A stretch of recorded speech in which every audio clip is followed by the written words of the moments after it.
Hey everyone, in this video we're going to look at the song Here in Your House. There's a lot to this, a lot of different sections, and even each individual section has a lot. So I'm going to kind of go through this quickly, but I know that you've got YouTube or something else that you can rewind, pause, slow things down, whatever. So let's get into the song. In general, what I like to do to start off with is I go into Planning Center, I get into the song, and then if you look at the song, there's a files section, and you've got individual tracks or pieces of the song. So you can hear like an isolated track of the different guitar parts. This particular song has 3 guitar parts. Using the files, I can focus in on the different parts, and then I can pick the one I think is the most interesting or makes the most sense for me to play. So I've done that, and I've decided we're going to work on the EG2 track. So the lead guitar isn't always necessarily EG1. Today it's EG2. All right, when we listen to that track, one thing I notice is that the guitar tone is somewhat dry, at least in the section I'm going to go over right now. That means there's no repeats or no delay. There's a minimum amount of reverb, and there's also a light to medium amount of overdrive. And what I mean by dry is just this. Okay, no delays, no repeats, a little reverb. All right, and we're going to look at the start of this song, and there's a section or a passage that is alternate picking with palm muting. What makes this challenging is alternate picking can be tricky. This song in particular is very fast, and the alternate picking is for an extended period of time. So one, it's hard to get up to speed, and then 2, it's hard to maintain it for the duration. So we're going to see that I even struggle with this. So it's something that requires practice and repetitiveness. Okay, so you just got to keep working at it. I think it's worth your time. It's worth knowing how to do alternate picking. It does show up enough in the music that we play. So okay, we're going to start with there is a slight amount of palm muting, and so this is an open string. This is a fully muted string. And by muting, what I'm doing, I'm taking the fleshy part of my palm and I'm laying it across the strings. So I'm choking the note out. It's a bit more percussive, but I'm still getting the note. So open, choked, and then just... So I'm not all the way off. I'm not fully pressed down. I'm coming up a little bit. I'm putting a light amount of pressure somewhere in the middle, okay? All right, so that's the palm muting. Now, the alternate picking, what we mean by that, instead of doing all down strokes, down, down, down, down, down, down, down, down, down, down, down, I'm doing down, up, down, up, down, up. That's alternate picking. There's a lot going on here, and it takes a lot of practice. So I'm going to point out a few things. One thing I'm doing, hopefully none of these are bad habits, but anyways, what I like to do is, obviously I've got it palm muted. I like to put my pinky here, and maybe these other fingers as kind of a support to give me kind of some leverage here. So it's hard to see, but these are resting on the pick guard, just giving my hand some support. All right. Next thing to point out is you want to relax. When you want to keep your shoulders kind of loose. You don't want to be all clenched up. Same thing with the pick. You don't want to be squeezing this like it owes you money, right? So I find myself when I start tripping or having problems or getting too tired, it's because I'm gripping the pick way too tight. So obviously you don't want it moving around and slipping, but you also don't want to be over squeezing it. So find a happy medium where it's sitting in there nicely. Okay. There's a lot of ways to get motion to the pick. If you're playing acoustic guitar, you may use your elbow, you may use your wrist, or you may even just use your fingers. In this passage, for this type of picking, the majority of the motion is going to come from the wrist. There might be just a little bit in the thumb, but again, the majority is going to be in the wrist. Your elbow really has to remain stationary, or you're just not going to be able to pull this off. All right. Next point is the depth of the pick. Too much exposed, it's going to be hard. Too little, you're going to be choking it. You just got to find an amount. Let me do that again in the camera shot. Too much, too little, and that's just about right. So you're gonna have to find what works for you, but really just want the point of the pick sticking out. Okay. As far as the angle, there's a couple angles to be concerned with, and we really want it parallel to the string, as opposed to when I say parallel, the string runs this way. I want the pick running that way, right? So the pick is parallel to the string.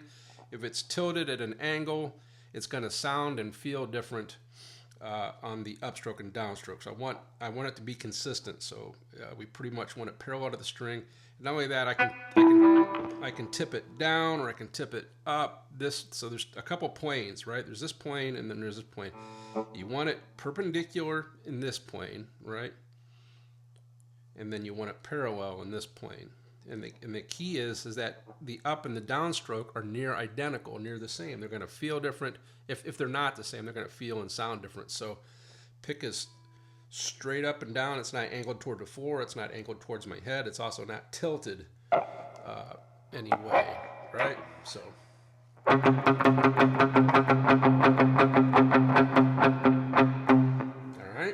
Another thing to consider is that this is a C note that we're playing. There's two ways to play this C note. We can play it here or here. I'm going to make my preference known. You can choose what works for you. There's pros and cons to each approach. The pro of this approach here, if we use this C note, is you don't have any other strings in the way here. So it maybe gives you a little clearance so you're not banging into other stuff. The bad thing or the con about this is that this string is heavier and it's going to offer more resistance. Okay, so I prefer this C here. So I do have strings above and below, but because we're going so fast, our motion and movement has to be minimized and efficient. So I really need to just stay in this lane anyways. I shouldn't be getting to the point where I'm picking the other strings. I need to stay really focused on just this string. And then the big advantage is that it's a lighter string. It's not going to offer as much resistance or pushback. And at this speed, that's kind of important. All right, so I'm going to play the part. I'm going to show you how even I'm going to struggle and strum through this, but let's give it a shot and see what happens here.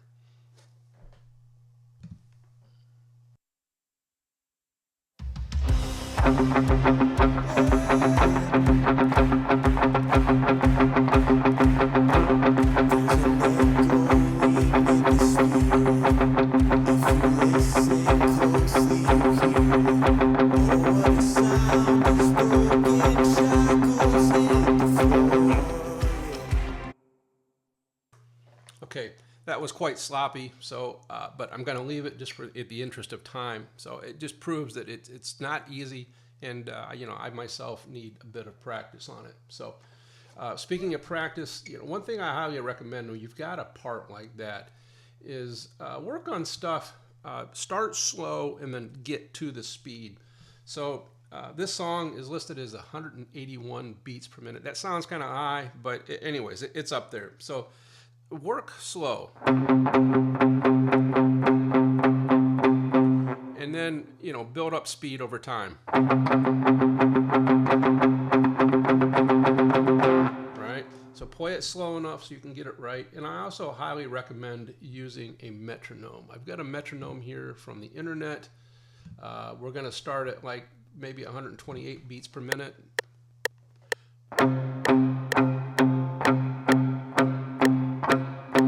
That's pretty easy. Let's bump it up. We're at 160.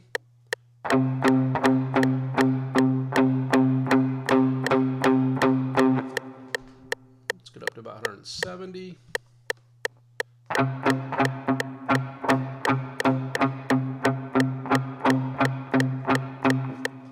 And then finally all the way up to 181.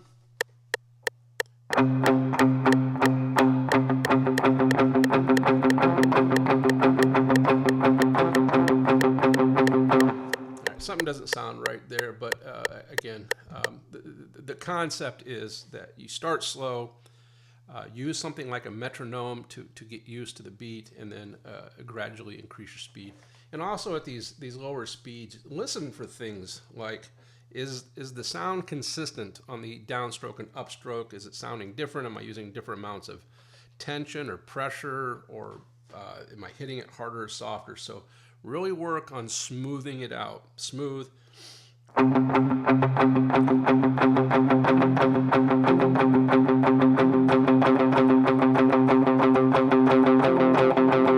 right, so I'm doing a lot of things wrong there. I keep hitting this other string. I keep kind of stumbling. So again, it just proves I need practice. But if I go back and listen, watch this video and pay attention to all the pointers and tips that I gave, it will come in time.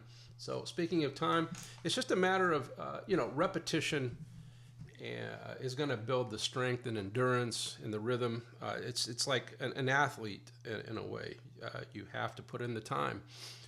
You're going to lift weights. You want to get stronger. So repetition is the key. But repetition to the point where you're not fatigued.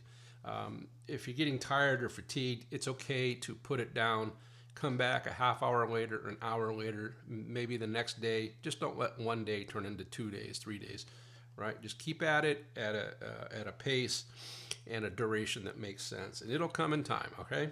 All right, have a good one.